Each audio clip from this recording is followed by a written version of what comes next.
21শে জুলাই 1969 পৃথিবীর ইতিহাসে এমন একটা তারিখ, একটি ঐতিহাসিক দিন নামে পরিচিত। এই দিনটি ছিল এমন একটা দিন যে দিন মানুষ পৃথিবী থেকে বেরিয়ে চাঁদে পা দিয়েছিল। নীল আর্মস্ট্রং এবং বাজ অ্যালড্রিন এই দুইজন ছিল সেই ব্যক্তি যারা প্রথম চাঁদের মাটিতে পা দিয়েছিলেন। তবে এদের সঙ্গে আরো একজন ব্যক্তি ছিলেন যার নাম মাইকেল কলিন্স, যিনি অ্যাপোলো 11-এ বসে চাঁদের চক্কর কাটছিলেন। এই স্পেস মিশনটি নাসা করেছিল। আমার মতে আপনারা হয়তো নাসা সম্পর্কে পরিচিত। নাসা আমেরিকার স্পেস এজেন্সি, এর সাথে পৃথিবীর সবথেকে বড়। এই স্পেস মিশনটি ফেল হওয়ার কোনো রকম খুঁত ছিল না, আর এটি সফল হয়েছিল। এই মিশনের নাম অ্যাপোলো 11, মানে এটি নাসার 11 নম্বর মিশন ছিল।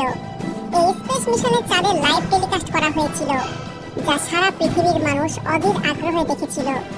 তবে এখন যদি আমি আপনাদের বলি, এটি আসল স্পেস মিশন নয়, এটি স্টুডিওতে বানানো একটা ভিডিও। নাসা আমাদেরকে স্টুডিওতে রেকর্ড করা ভিডিও দেখিয়েছে। তাহলে আপনি কি সেটা বিশ্বাস করবেন?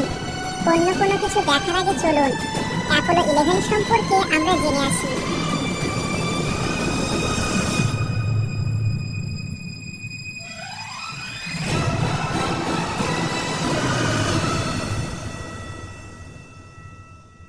অ্যাপোলো 11 নাসার 11 নম্বর রকেট ছিল আর মানুষের 5 নম্বর মিশন।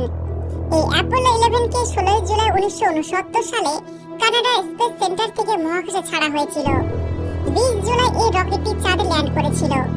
এই রকেটটি 3টি ভাগে বিভক্ত ছিল। ফার্স্ট, কমান্ড মডিউল, যার মধ্যে বৈজ্ঞানিকরা ছিলেন। দ্বিতীয় হলো সার্ভিস মডিউল, যেখানে সমস্ত প্রয়োজনীয় জিনিসপত্র যেমন অক্সিজেন, খাবার, ফুয়েল সমস্ত কিছু ছিল। আর তৃতীয় হলো লুনার মডিউল, যা চাঁদের মাটিতে নামার জন্য তৈরি করা হয়েছিল।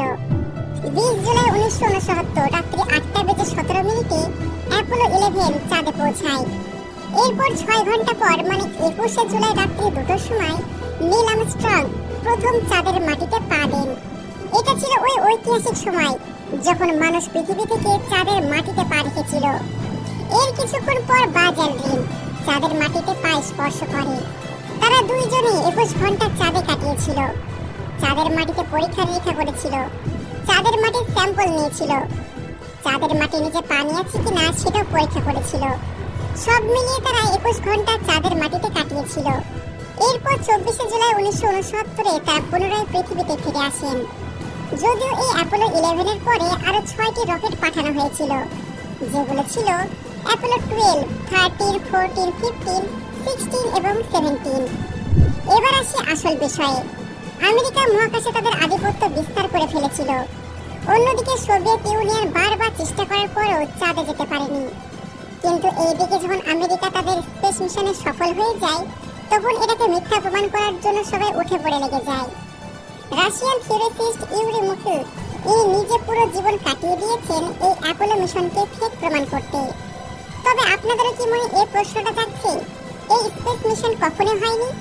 আমরা এই ভিডিওতে যা দেখতে পাচ্ছি সেটা কি আসলে সত্যি? এটা কি আসলে পৃথিবীতে বানানো হয়েছে? কিছু থিওরিতে এমনও কথা বলা হয়েছে, ভিডিওতে যে ফটো দেখতে পাওয়া যাচ্ছে চাঁদে আমেরিকান ফ্ল্যাগ উড়ছে, কিন্তু চাঁদে তো কোনো হাওয়া নেই। তবে পতাকা কিভাবে উড়ছে? এর উত্তর নাসার কাছে ছিল। নাসা বলেছে চাঁদের উপরে যে ফ্ল্যাগ লাগানো রয়েছে তার উপরের দিকটা একটা শক্ত তার দিয়ে বাঁধা। বৈজ্ঞানিকরা এই ধরনের ফ্ল্যাগ বিশেষভাবে বানিয়ে থাকে, কারণ তারাও জানে চাঁদে কোনো বাতাস নেই। কিন্তু এই ফ্ল্যাগ দেখে যেন মনে হয় এটা উড়ছে, তাই এই কাজটি করেছে। একটি থিওরিতে তো এই কথা বলে চাঁদ থেকে নেওয়া ফুটেজগুলোতে ব্যাকগ্রাউন্ডে কোনো তারা দেখা যাচ্ছিল না, কারণ এই ফুটেজগুলো পৃথিবীতে তোলা হয়েছে, তাই তারা তারা লাগাতে ভুলে গিয়েছে। তবে এর জবাব নাসার কাছে ছিল।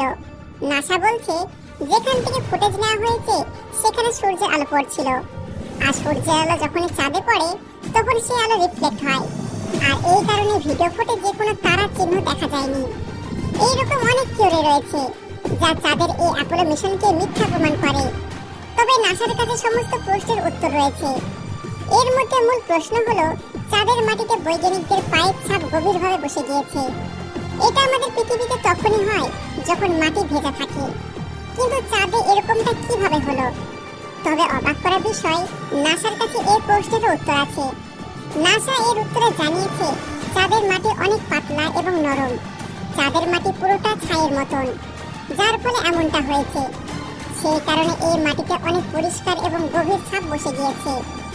এইরকম ভাবে প্রতিনিয়ত একটার পর একটা প্রশ্ন আসতে থাকে, আর সেই সমস্ত প্রশ্নের উত্তর নাসা দিয়ে চলেছে। কিন্তু আজ পর্যন্ত নাসা যে এই মিশন করেনি তার কোনো উপযুক্ত প্রমাণ নেই। তবে আপনারা কি জানেন, নাসা ইচ্ছা করলেও নকল মুন মিশন করতে পারতো না। এই সমস্ত কিছু শুরু হয়েছিল 1957 সালে, যখন ইতিহাসে প্রথমবার সোভিয়েত ইউনিয়ন নিজেদের আর্টিফিশিয়াল স্যাটেলাইট মহাকাশে পাঠায়। 1961 সালে তিনারা আরো একটা অবিশ্বাস্য কাজ করে দেখায়, ইউরি গ্যাগরিনকে মহাকাশে পাঠিয়েছিলেন। এই সময় আমেরিকাও কিছু একটা বড় করতে চাইছিল। তারা সারা বিশ্বের কাছে সোভিয়েত ইউনিয়নের থেকে বড় হতে চেয়েছিল। এই সময় আমেরিকা এবং সোভিয়েত ইউনিয়নের মধ্যে ঠান্ডা লড়াই চলছিল। এমন সময় আমেরিকা নকল মুন মিশন করে নিজেদের সম্মান হারাতে চাইছিল না। এছাড়া এই অ্যাপোলো মিশন করে ইউএস গভর্নমেন্ট সারা বিশ্বে অনেক খ্যাতি পেতে চেয়েছিল, আর যা তারা পেয়েছে। চাঁদের মাটিতে এমন কিছু প্রমাণ রয়েছে যা আমেরিকার অ্যাপোলো মিশন করার সময় চাঁদের বুকে রেখে এসেছে, যেগুলো প্রমাণ করে এই মুন মিশনগুলো আসলে হয়েছিল। আর চন্দ্রযান 3 এগুলো দেখার চেষ্টা করেছে, তার সাথে অনেক ছবি উদ্ধার করতে পেরেছে। অ্যাপোলো 11 যখন চাঁদে ছিল তখন নীল আর্মস্ট্রং ও বাজ অ্যালড্রিন চাঁদে অনেক জিনিস রেখে এসেছিল, যার মধ্যে প্রধান ছিল রেট্রো রিফ্লেক্টর। এটি একটি যন্ত্র যার সাহায্যে লেজারের মাধ্যমে আমরা পৃথিবী ও চাঁদের মধ্যে দূরত্ব পরিমাপ করতে পারি। এছাড়া অ্যাপোলো লুনার মডিউল চাঁদের মাটিতে ফেলে রাখা হয়েছিল। এমনকি অ্যাপোলোর প্রতিটা মিশনে কিছু না কিছু চাঁদে রয়ে গেছে। নাসার এক রিপোর্ট অনুসারে মানুষ চাঁদের মাটিতে 1,87,400 কিলোগ্রাম জিনিস রেখে এসেছে, আর চাঁদ থেকে 380 কিলোগ্রাম মতন মূল রক অর্থাৎ চাঁদের মাটি পৃথিবীতে নিয়ে এসেছে। 2009 সালে নাসা মহাকাশে লুনার অরবিটার মানে এলআরও পাঠিয়েছিল। এটি যেন পুরো চাঁদের ভালো একটা ছবি তুলতে পারে, যার মধ্যে অ্যাপোলোর প্রতিটা ল্যান্ডিং সাইটগুলো ভালো করে ক্যাপচার করা হয়েছিল, যার মধ্যে সমস্ত ল্যান্ডারের মডিউলগুলো এবং বৈজ্ঞানিকদের রেখে আসা জিনিসগুলো সবগুলো ধরা পড়েছে। এছাড়া জাপানের সেলিনা লুনার প্রোব এমন একটা ছবি তুলেছে যেগুলো অ্যাপোলো মিশনের সত্যতা প্রমাণ করে। এছাড়াও চায়নার চাইন E2 অ্যাপোলো ল্যান্ডিংকে কনফার্ম করেছে। আপনারা এই ভিডিওতে দেখতেই পাচ্ছেন চাঁদের গায়ে সেই সমস্ত ল্যান্ডিং এরিয়াগুলো রয়েছে। যদিও আমরা এগুলোকে পৃথিবী থেকে টেলিস্কোপের মাধ্যমে দেখতে পাই না, কারণ যখন টেলিস্কোপের মাধ্যমে আমরা চাঁদকে দেখতে যাই তখন সূর্যের আলোর কারণে সেই সমস্ত জায়গাগুলো সঠিকভাবে দেখা যায় না। না হলে টেলিস্কোপের মাধ্যমে আমরা এগুলোকে খুবই সহজেই দেখতে পেতাম। টেলিস্কোপের মাধ্যমে এগুলো না দেখা গেলেও আসলে এইগুলো চাঁদে অবস্থিত। কিন্তু ভারতের চন্দ্রযান 3 এই সমস্ত কিছু খুঁজে বের করে ওই সমস্ত মানুষের উচিত জবাব দিয়েছে, যারা চাঁদের এই ল্যান্ডিং মিশনকে ফেক বলেছিল, ভুল বলেছিল। সত্যি আমাদের ভারতের ইসরোর জন্য গর্ববোধ হয়। যদি আপনারা ইসরোর সফলতা থেকে ভালো লেগে থাকে কমেন্টে জানাবেন। আর আমেরিকা কি তাহলে সত্যি সত্যি মুন মিশন করেছিল? আপনার কি মনে হয়? আপনার মতামত অবশ্যই জানাবেন। দেখা হচ্ছে পরবর্তী ভিডিওতে। ধন্যবাদ।